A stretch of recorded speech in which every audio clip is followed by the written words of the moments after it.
It is 23 hours 30 Universal Time. I'm Steve Ember in Washington. Russian and Ukrainian officials are blaming bad weather conditions for the crash of a Russian passenger airplane in eastern Ukraine. All 171 people on the plane were killed.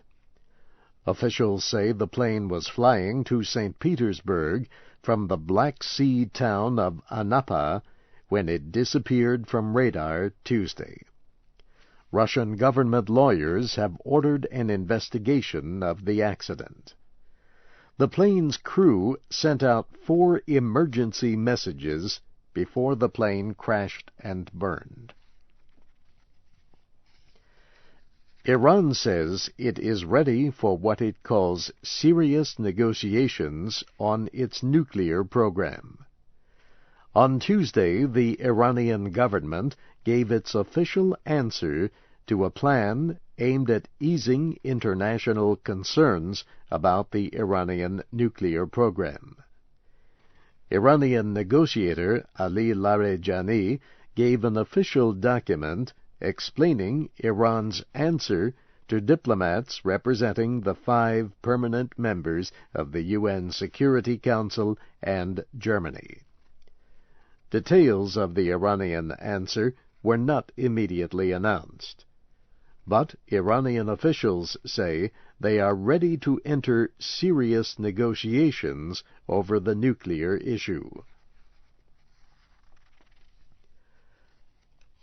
A United Nations diplomat says the situation in southern Lebanon will remain extremely weak for 2 or 3 months. Terje Rud Larsen said it could take that long for the Lebanese army and international troops to fill the security hole in the area. Mr. Rud Larsen met with Israeli Prime Minister Ehud Olmert Tuesday. Mr. Olmert said Israel will end its blockade of Lebanon after international troops are sent to Beirut's international airport and along the Lebanese border with Syria. But Syria's president says placing international soldiers at the border would be a hostile act. Israel has charged the Palestinian parliament speaker with belonging to a banned organization. Abdelaziz Dueik says he does not recognize the right of an Israeli military court to try him. Mr. Dueik is a member of Hamas.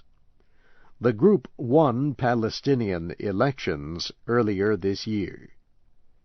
Israel, the United States, and the European Union consider Hamas a terrorist group. Mr. Dueik is among more than 30 Hamas politicians that Israel has seized since June. The Vietnamese government is investigating bank holdings that are believed to belong to North Korea. Officials from the Bush administration have accused the North Korean government of hiding money received from illegal operations in foreign banks. Vietnamese banking official Lê Duc Thuy says several Vietnamese banks are cooperating with the investigation. He says United States official Stuart Levy requested the investigation during a visit to Vietnam last week.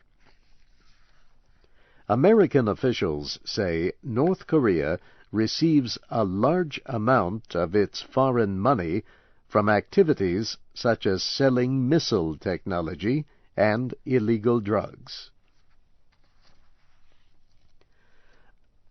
A top American State Department official is in Bangladesh to see the condition of Muslim Rohingya refugees from Burma.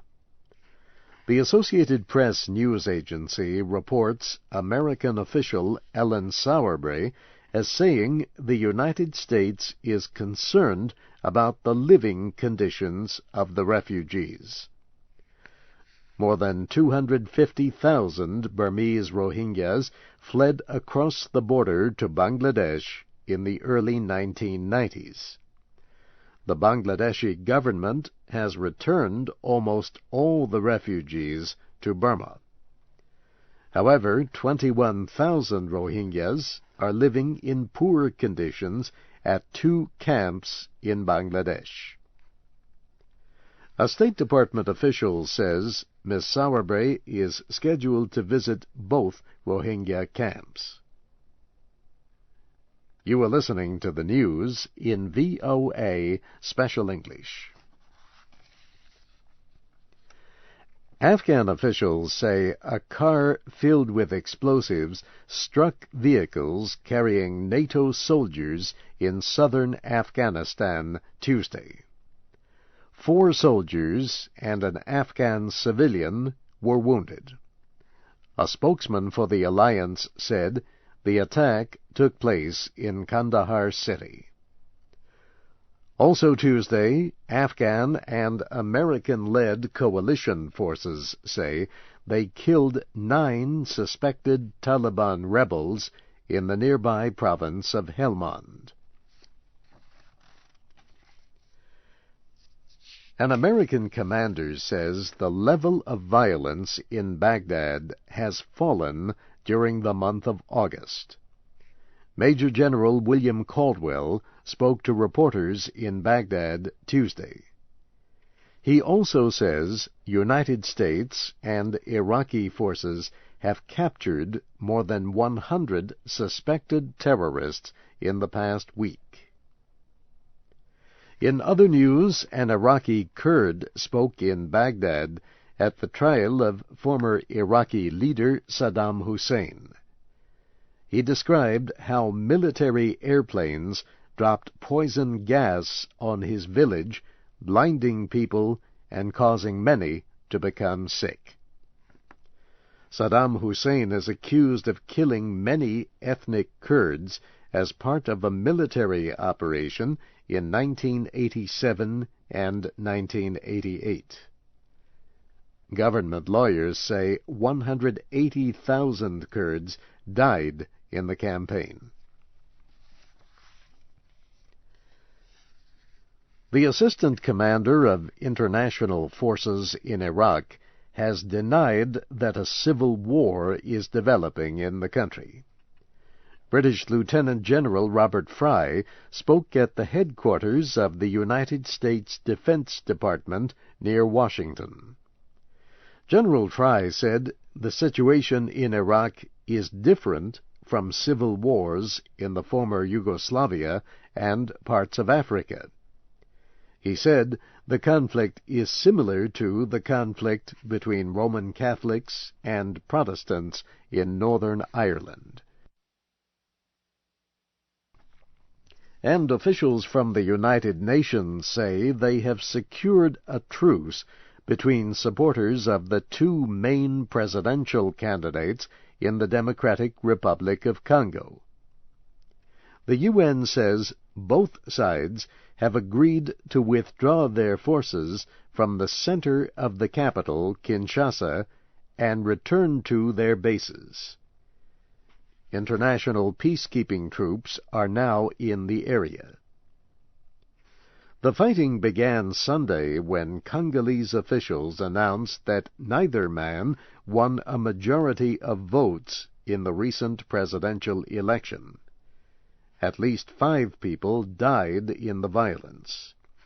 Mr. Kabila will face Mr. Bemba in a special election for the presidency at the end of October. Briefly, here again is the major news of the hour. Russian and Ukrainian officials are blaming bad weather conditions for the crash of a Russian passenger airplane in eastern Ukraine. Iran says it is ready for what it calls serious negotiations on its nuclear program. And a UN diplomat says the situation in southern Lebanon will remain extremely weak for 2 or 3 months. That's the news in Special English.